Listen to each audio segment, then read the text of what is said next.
नमस्कार दोस्तों, स्वागत है आपका हमारे चैनल योजना एक्सप्लेन्ड में। बिहार और यूपी के मेरे जितने भी किसान भाई पीएम किसान की अगली किश्त का इंतजार कर रहे हैं, उनके लिए आज का ये वीडियो बहुत ही ज्यादा जरूरी होने वाला है। पिछले कुछ दिनों से सोशल मीडिया और व्हाट्सएप पर एक खबर आग की तरह फैल रही है कि इस बार सरकार 2000 की जगह 4000 रुपए देने वाली है, यानी साल के 6000 नहीं बल्कि 8000 या 12000 मिलेंगे। अब इस बात में कितनी सच्चाई है और कितनी अफवाह, आज मैं आपको प्रूफ के साथ दिखाऊंगी। सरकार ने इस बार सफाई अभियान शुरू कर दिया है। लाखों किसानों का नाम लिस्ट से काटा जा रहा है।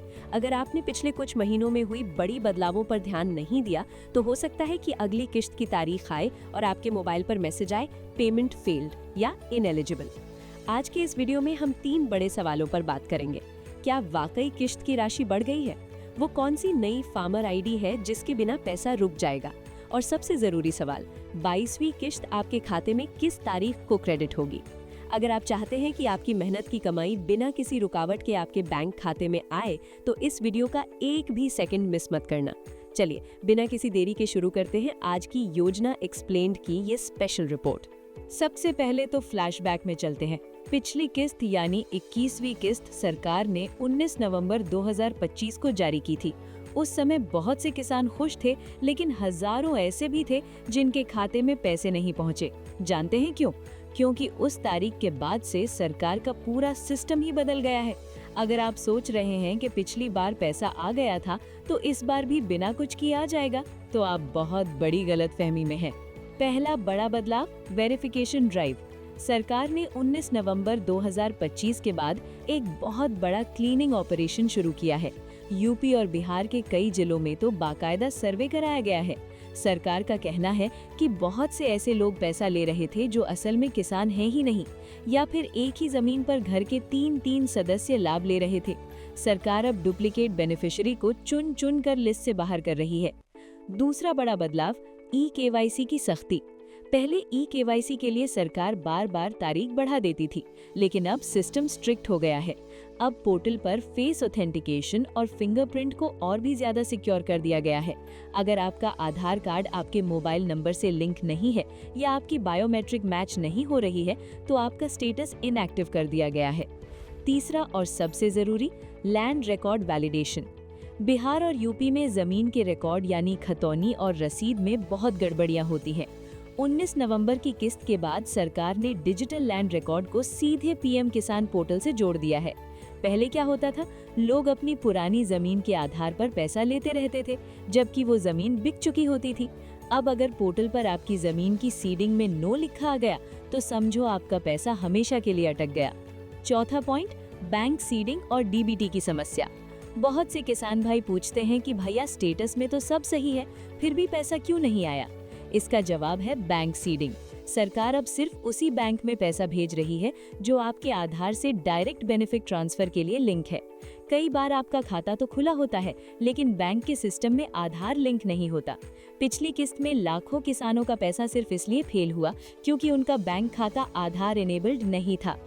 क्यों हो रही है इतनी सख्ती? सरकार का सीधा सा मकसद है क्लीन बेनिफिशियरी डेटाबेस, यानी सिर्फ उन्हीं किसानों को पैसा मिले जो सच में खेती कर रहा है। सरकार अब एक रुपए का हिसाब रख रही है, इसीलिए इस बार की किस्त में देरी भी हो रही है, क्योंकि डेटा को पूरी तरह फिल्टर किया जा रहा है। अब अगर आपको नहीं पता कि आपका डीबीटी स्टेटस ऑन है या ऑफ, तो आप हमारे चैनल पर इस वीडियो को देखिए। इसमें हमने डीबीटी कैसे करना है, स्टेटस चेक कैसे करना है, ये सारी बातें बताई हैं। तो आप इस वीडियो को देखकर अपना टेंशन खत्म कर सकते हैं। अब आते हैं उस टॉपिक पर जिसके बारे में अभी बहुत कम किसानों को पता है, लेकिन ये आपकी अगली किश्त के लिए ऑक्सीजन की तरह जरूरी है। वो है फार्मर आईडी यानी फार्मर रजिस्ट्री। केंद्र सरकार अब आधार कार्ड की तरह हर किसान के लिए एक यूनिक किसान पहचान पत्र बना रही है। यूपी और बिहार सरकार ने तो इस पर काम भी शुरू कर दिया है। अब सवाल आता है कि जब पहले से आधार कार्ड है तो इसकी क्या जरूरत? सरकार क्यों बना रही है फार्मर आईडी? देखिए, अभी तक क्या होता था कि पीएम किसान का रिकॉर्ड अलग था, खाद बीज का रिकॉर्ड अलग और सरकारी मंडी यानी पैक्स का रिकॉर्ड अलग। इससे सरकार को ये पता नहीं चल पाता था कि असली किसान कौन है। लेकिन अब आपकी एक फार्मर आईडी बनते ही सरकार को पता चल जाएगा कि आपके पास कितनी जमीन है, आप कौन सी फसल बोते हैं और आपको अभी तक किन किन योजनाओं का लाभ मिला है। भविष्य के सभी फायदे इसी से जुड़ेंगे। भविष्य में अगर आप सस्ता खाद यानी फर्टिलाइजर लेना चाहते हैं, बिजली बिल पर सब्सिडी चाहते हैं या फिर फसल बीमा का पैसा चाहते हैं, तो सरकार सिर्फ आपकी फार्मर आईडी मांगेगी। अगर आपकी ये आईडी नहीं बनी तो आने वाले समय में न सिर्फ पीएम किसान की किश्त रुकेगी, बल्कि आप किसी भी सरकारी कृषि योजना का लाभ नहीं ले पाएंगे। रिजेक्शन और फ्रॉड से छुटकारा।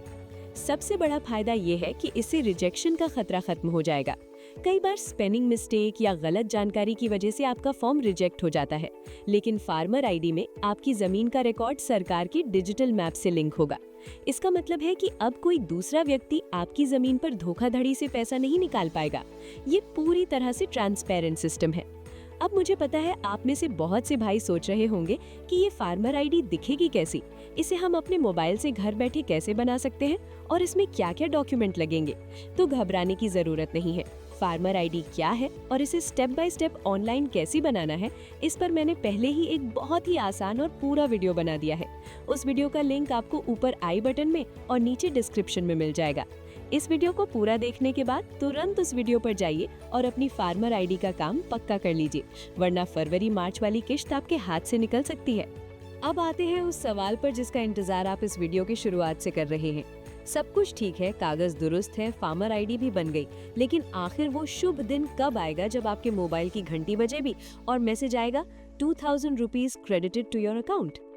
पीएम किसान योजना का नियम तो आप जानते ही हैं। सरकार साल भर के पैसे को 3 किस्तों में बांटती है। पहली किस्त अप्रैल से जुलाई, दूसरी किस्त अगस्त से नवंबर, तीसरी किस्त दिसंबर से मार्च। अब गौर करिए, पिछली किस्त आपको मिली थी 19 नवंबर 2025 को, यानी सरकार ने अगस्त नवंबर वाली साइकिल के बिल्कुल आखिरी दिनों में पैसा भेजा था।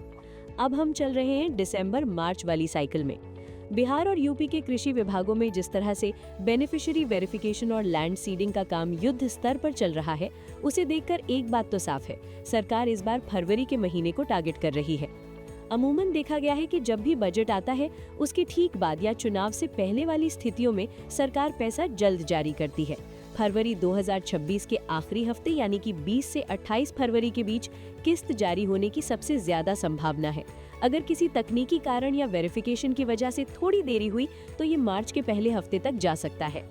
देरी क्यों हो सकती है? एक बात ध्यान रखिएगा, इस बार सरकार बल्क पेमेंट भेजने से पहले डेटा को पूरी तरह फिल्टर कर रही है। अगर आपके ब्लॉक या जिले में वेरिफिकेशन का काम धीमा है तो हो सकता है कि आपके पड़ोसी का पैसा आ जाए और आपका 10 दिन बाद आए। पिछली किस्त का रेफरेंस, जैसा कि 19 नवंबर को हुआ था, करोड़ों किसानों को एक साथ पैसा भेजा गया था। इस बार भी पीएम मोदी एक बड़े कार्यक्रम के जरिए रिमोट का बटन दबाकर देश के करोड़ों किसानों के खाते में 20,000 करोड़ से ज्यादा की राशि ट्रांसफर करेंगे। तो अब इधर उधर भटकना बंद करिए। तारीख लगभग तय है, फरवरी का आखिरी हफ्ता या मार्च की शुरुआत।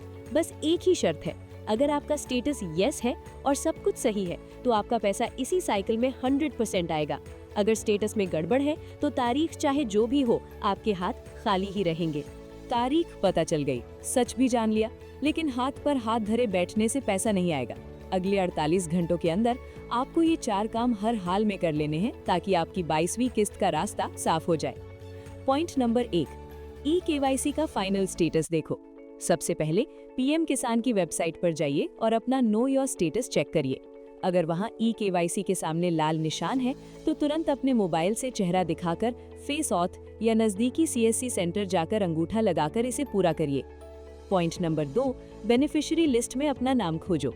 कई बार क्या होता है कि गांव के कुछ लोगों का नाम लिस्ट से अचानक गायब हो जाता है। पोर्टल पर जाकर बेनिफिशियरी लिस्ट में अपना राज्य, जिला, ब्लॉक और गांव चुनकर लिस्ट देख लें। अगर उस लिस्ट में आपका नाम है तभी पैसा बैंक तक पहुंचेगा। पॉइंट नंबर 3, फार्मर आईडी यानी किसान रजिस्ट्री। जैसा कि मैंने पहले बताया, यूपी और बिहार में फार्मर आईडी का काम जोरों पर है। अगर आपके ब्लॉक में कैंप लग रहा है या ऑनलाइन बन रहा है तो अपनी आईडी बनवाकर उसे अपने पीएम किसान प्रोफाइल से लिंक करवा लीजिए। पॉइंट नंबर 4, बैंक आधार लिंकिंग यानी डीबीटी चेक। अपने बैंक की पासबुक लेकर बैंक जाइए और मैनेजर से पूछिए, क्या मेरा खाता एनपीसीआई से लिंक है? अगर लिंक नहीं है तो एक छोटा सा फॉर्म भरिए। बिना इसके सरकार का पैसा आपके बैंक के दरवाजे तक आकर लौट जाएगा। पॉइंट नंबर 5, जमीन का विवरण यानी लैंड सीडिंग। अपने स्टेटस में लैंड सीडिंग के सामने यस देख लीजिए। अगर वहाँ नो है तो अपनी खतौनी लेकर लेखपाल या ब्लॉक के कृषि अधिकारी से मिलिए और इसे अपडेट करवाइए। दोस्तों, मेरा काम है आपको सही जानकारी देकर आपके हक का पैसा दिलवाना। अब आपकी बारी है। अगर इस वीडियो से आपकी थोड़ी भी मदद हुई हो तो इस वीडियो को एक लाइक जरूर दीजिएगा। इससे हमें हिम्मत मिलती है आपके लिए ऐसी रिसर्च करने की। और हाँ, बिहार और यूपी के खेती किसानी और सरकारी योजनाओं से जुड़े हर छोटे बड़े अपडेट को अपनी भाषा में समझने के लिए नीचे वो जो लाल वाला सब्सक्राइब बटन है उसे दबाकर घंटी को ऑल पर सेट कर लीजिए ताकि अगली अपडेट आपसे मिस ना हो। इस वीडियो को अपने व्हाट्सएप ग्रुप में शेयर करिए ताकि दूसरे किसान भाई भी सावधान हो सके। मिलते हैं अगले वीडियो में।